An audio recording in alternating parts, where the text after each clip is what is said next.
In the heart of a sprawling metropolis stood the tallest building in the city, the Arkwright Tower.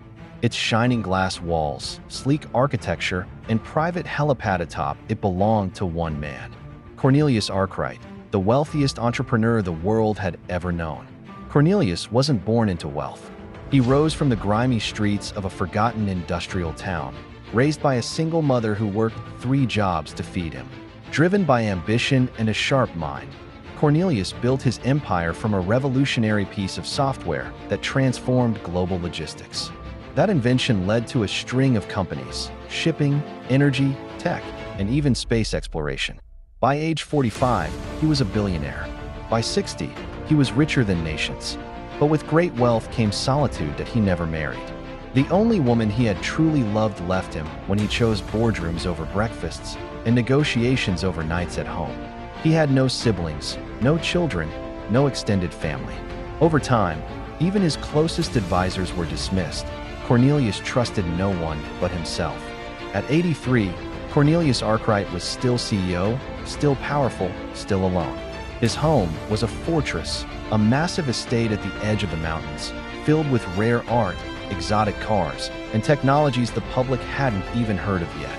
But the estate, like the man, echoed with silence. One winter morning, Cornelius did not appear for his routine video call with his executive team. His private AI assistant, finding no response, triggered an emergency alert. By the time the authorities arrived, Cornelius was gone. No next of kin, just a man slumped in a leather chair, eyes closed, a faint smile on his lips, as if he'd remembered something pleasant in his final breath. The world erupted in speculation. News anchors called it the death of wealth. Investigators scoured every document, hard drive, and hidden vault. There was no mention of an heired Inno plan. The most detailed records were merely instructions to sustain his businesses, trusts, and accounts under an autonomous AI if anything happened to him, but with no named beneficiaries. And so, the richest man on Earth died, leaving behind over $300 billion in assets, and no one to claim them. For years, courts battled over the redistribution of his fortune. Some argued it should go to charity.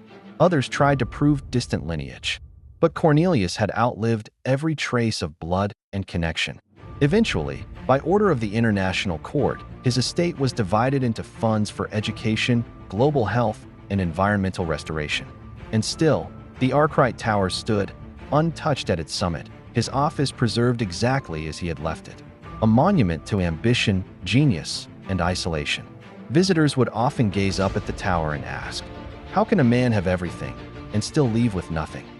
And the wind would whisper through the skyline, as if the city itself remembered the echo of a name now written in the margins of history: Cornelius Arkwright, a man who conquered the world but never shared it.